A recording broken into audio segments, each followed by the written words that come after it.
Hello बच्चों, आज हम जिस कॉन्सेप्ट की बात करेंगे वो टॉपिक है अल्टरनेटिंग करंट, जिसको बोलते हैं एसी जनरेटर। तो एसी जनरेटर काम कैसे करता है, ठीक है? क्या आपको पता है जो हमारे घरों तक जो लाइट पहुंचती है वो एसी होती है, डीसी होती है? पावर प्लांट से मिलने वाली लाइट क्या एसी होती है, डीसी होती है? अगर आपको नहीं पता तो जुड़े रहिए हमारे चैनल मिगी क्लासेस के साथ और आपको मिलेगा हमारे चैनल पे इसका पूरा आंसर, जवाब, ठीक है? तो बात करते हैं प्यारे से टॉपिक की, एसी जनरेटर। एसी जनरेटर काम कैसे करता है, किस फिनोमेना पे बेस्ड है, वो सारी चीज़ें हम डिस्कस करेंगे, टेंशन नहीं लेने का, ठीक है? तो सबसे पहले बात करते हैं एसी जनरेटर होता क्या है। बच्चों, एसी जनरेटर एक ऐसा डिवाइस होता है जो मैकेनिकल एनर्जी को इलेक्ट्रिकल एनर्जी में कन्वर्ट करता है, ठीक है? एसी जनरेटर का जो मेन काम होता है वो होता है अल्टरनेटिंग करंट को प्रोड्यूस करना, ठीक है? तो सीधा सा पहला पॉइंट डाल के लिखेंगे क्या है। एसी जो जनरेटर होता है, एसी जनरेटर मैं समझा रहा हूं, ठीक है? नोट्स आप कहीं से भी लिख सकते हो, ठीक है? एसी जनरेटर का मेन काम क्या है, ये मैकेनिकल एनर्जी को किस में कन्वर्ट करता है, इलेक्ट्रिकल एनर्जी में, ठीक है? ठीक है, या इसका कह दो कि मेन काम क्या है, अल्टरनेटिंग करंट को प्रोड्यूस करना, अल्टरनेटिंग करंट को प्रोड्यूस करना।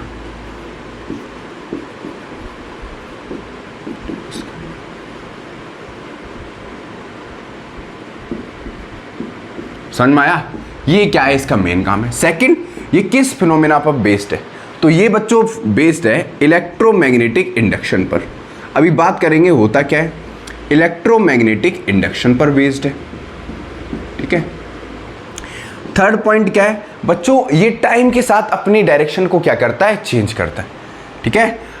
थर्ड पॉइंट क्या है, AC current changes the direction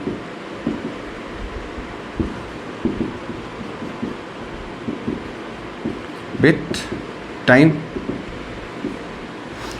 मतलब इसमें जो वोल्टेज की सप्लाई होती है एसी करंट में, ठीक है, वो कांस्टेंट नहीं होती है।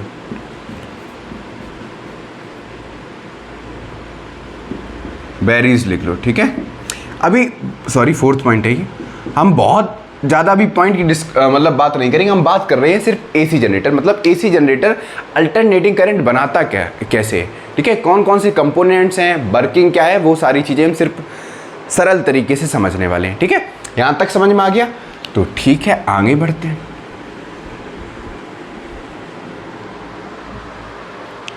एक मिनट रुकना बच्चों, ये इंक तो ज़्यादा डाल ली हमने इसमें मार्कर में।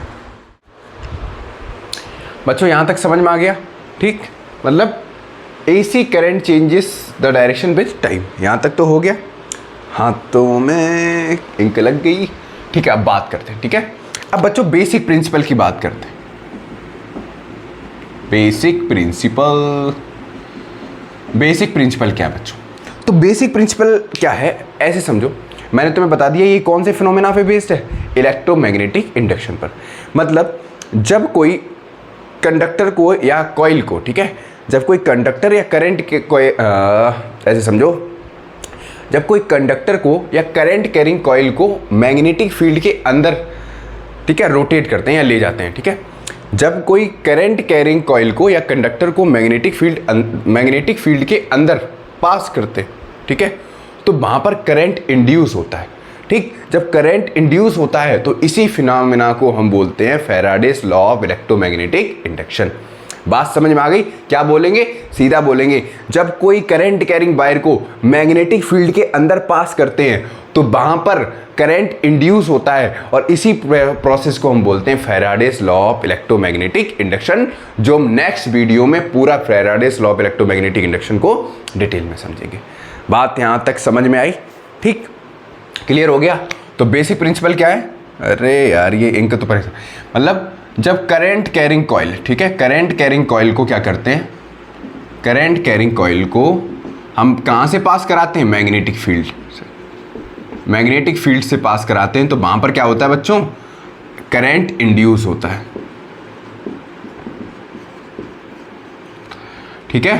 करंट इंड्यूस होता है तो उसी प्रोसेस को हम बोलते हैं Faraday's law of law of electromagnetic induction. ठीक है, इतनी बात समझ में आई।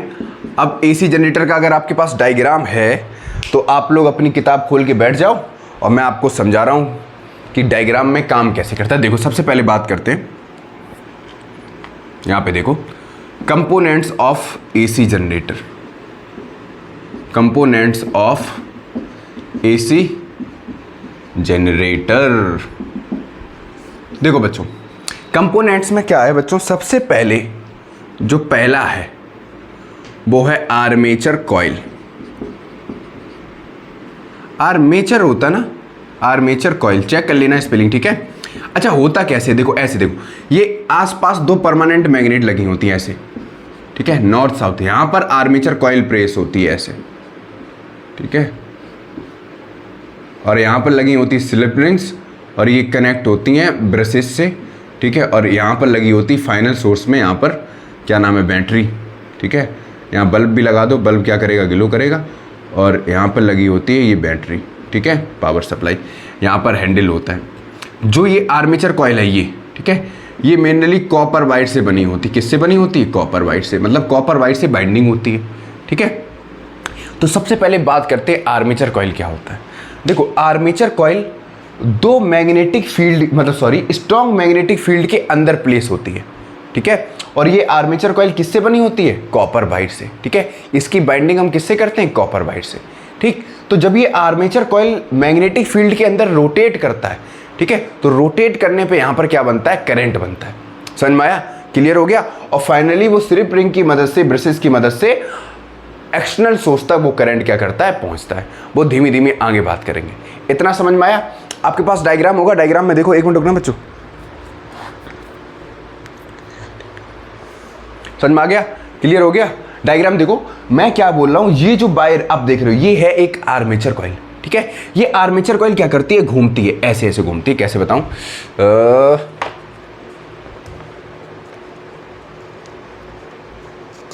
एक मिनट रुको, ठीक है। जैसे देखो, ये मैग्नेट रखा है और ये आर्मेचर कॉइल है। ये आर्मेचर कॉइल ऐसे ऐसे घूमती है, ठीक है। जब ये आर्मेचर कॉइल परपेंडिकुलर होती है मैग्नेटिक फील्ड से, ठीक है, तो इंड्यूस ईएमएफ क्या होता है, मैक्सिमम होता है। और जब ये आर्मेचर कॉइल पैरेलल होती है मैग्नेटिक फील्ड से, तो इंड्यूस ईएमएफ जीरो होता है। वो अभी हम आगे बात करेंगे, ठीक है। ध्यान से समझो, मेरा कहने का मतलब समझो। देखो, ये जो आर्मेचर कॉइल है स्ट्रॉन्ग मैग्नेटिक फील्ड के अंदर प्लेस है, ठीक है, जिसकी वजह से जब करंट यहां से पास होता है, मतलब क्योंकि ये मैकेनिकल वर्क कर रहा है, मैकेनिकल वर्क करने से क्या होता है, आर्मेचर कॉइल रोटेट करता है, रोटेट करता है तो यहां पर क्या बनता है, करंट बनता है। समझ में आ गया। तो सबसे पहला है आर्मेचर कॉइल, जो मैंने इसका फंक्शन बता दिया। सेकंड है इसमें मैग्नेटिक फील्ड।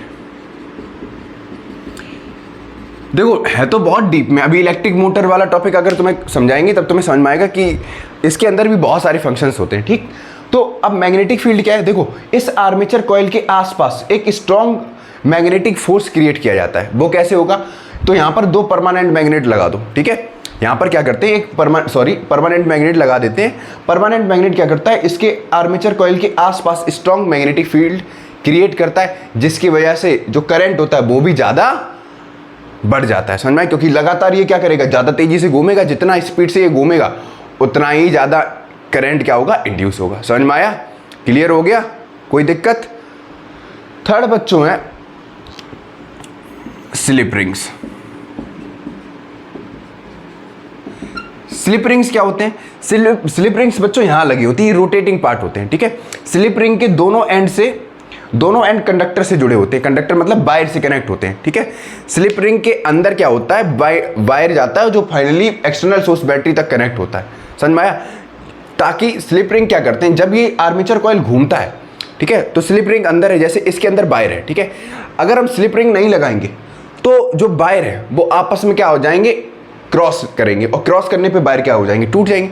तो हम यहाँ पर क्या लगा देते हैं, स्लिप रिंग लगा देते हैं, और स्लिप रिंग के अंदर से हम क्या करते हैं, वायर को पास करते हैं, जो फाइनली किससे कनेक्ट होता है, ब्रशेस से।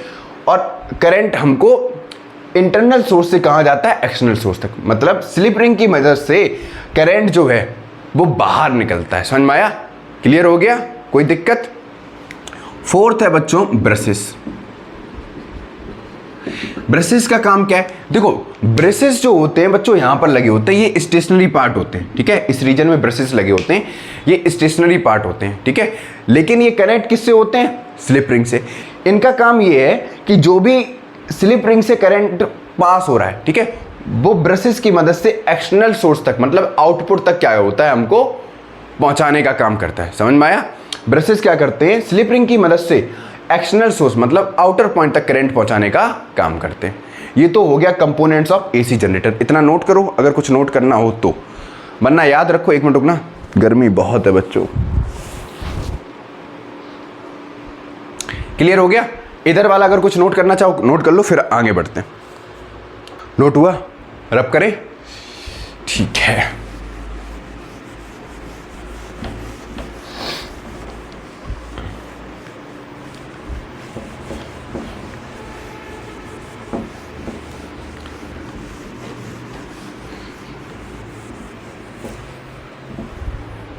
चलो अब बात करते हैं वर्किंग ऑफ एसी जनरेटर।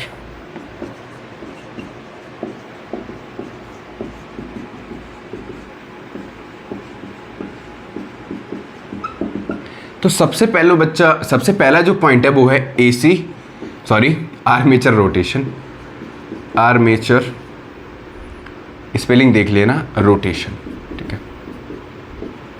अभी मैंने आपको बताया था, देखो ये जो आर्मेचर कॉइल है ये मैग्नेटिक फील्ड के अंदर प्लेस है, ठीक है। तो जब आर्मेचर कॉइल है ये फिक्स एक्सिस पे ही तो घूमेगा, ठीक है। तो आर्मेचर कॉइल क्या करता है? फिक्स एक्सिस पे रोटेट करता है जो मैग्नेटिक फील्ड के अंदर प्लेस होता है, ठीक है।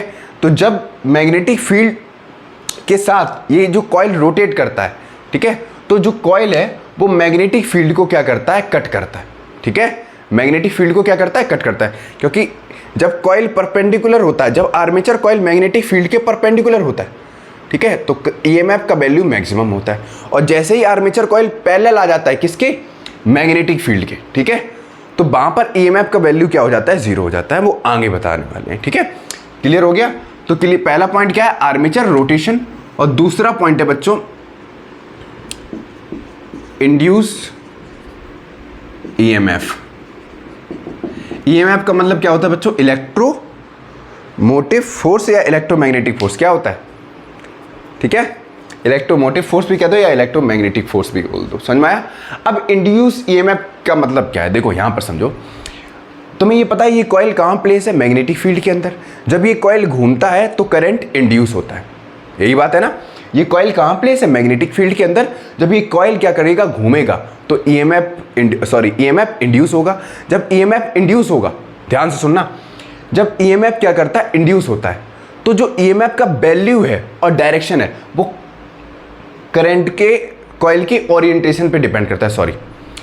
ईएमएफ का वैल्यू कॉइल के ओरिएंटेशन पे डिपेंड करता है। बात समझ में आई? यहां पर लिख लो इसमें ईएमएफ का वैल्यू कॉइल, वैल्यू और डायरेक्शन लिखो, वैल्यू और डायरेक्शन कॉइल के, लिखो ऐसे ही लिखो, कॉइल के ओरिएंटेशन पर डिपेंड करता है। डिपेंड करता है या चेंज करता है? ओरिएंटेशन के साथ चेंज होता है।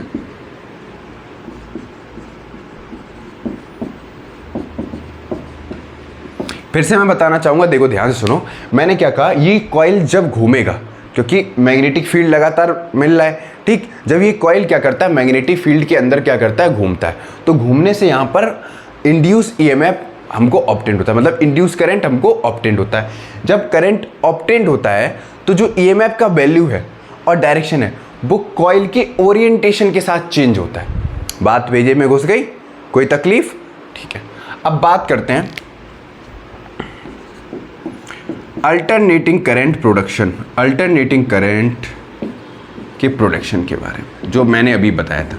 मैंने आपको अभी एक सबसे इंपॉर्टेंट पॉइंट ये बताया कि जो कॉइल है वो मैग्नेटिक फील्ड के परपेंडिकुलर होगी तो इंड्यूस ईएमएफ का वैल्यू मैक्सिमम होगा, और कॉइल अगर पैरेलल है मैग्नेटिक फील्ड के तो इंड्यूस ईएमएफ कैसा होगा? जीरो होगा। और इसी फिनोमेना पे एसी जनरेटर काम करता है, मतलब एसी करंट हमको क्या होता है, आउटपुट पर ऑब्टेन्ड होता है। अब यहाँ पर कुछ पॉइंट्स और हैं जो आपको ध्यान देने हैं। कुछ पॉइंट्स ये हैं कि फ्रीक्वेंसी ऑफ एसी जनरेटर क्या होता है।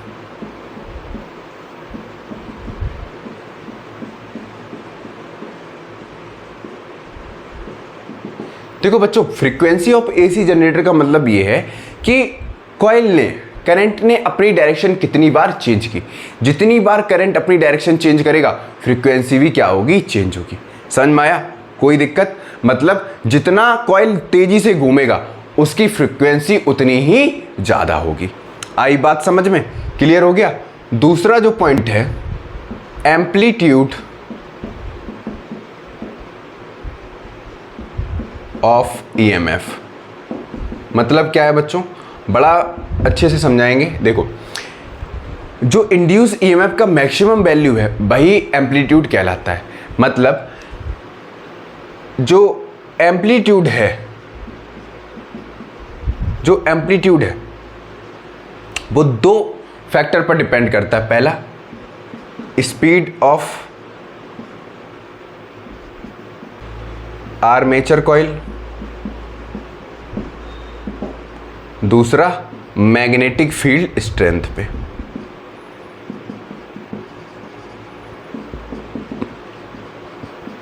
मैंने अभी आपको बताया था कि कॉइल जितना तेजी से घूमेगा उसकी फ्रीक्वेंसी भी उतनी ही ज़्यादा होगी। ठीक, जितना स्पीड के साथ आर्मेचर कॉइल घूमेगा एम्पलीट्यूड उतना ही ज़्यादा होगा। क्लियर हो गया? और मैग्नेटिक फील्ड स्ट्रेंथ, तुम्हें पता है जितना ज़्यादा मैग्नेटिक फील्ड स्ट्रेंथ होगी कॉइल को करंट उतना ही ज़्यादा मिलेगा। समझ में आया? क्योंकि स्ट्रॉन्ग मैग्नेटिक फील्ड उस आर्मेचर कॉइल के आसपास क्या होगा, क्रिएट होगा, जिसकी वजह से उसका जो रोटेशन है वो बढ़ जाएगा। क्लियर हुआ? तो ये एसी जनरेटर की वर्किंग थी। आई होप आपको समझ में आ गई होगी। ठीक है।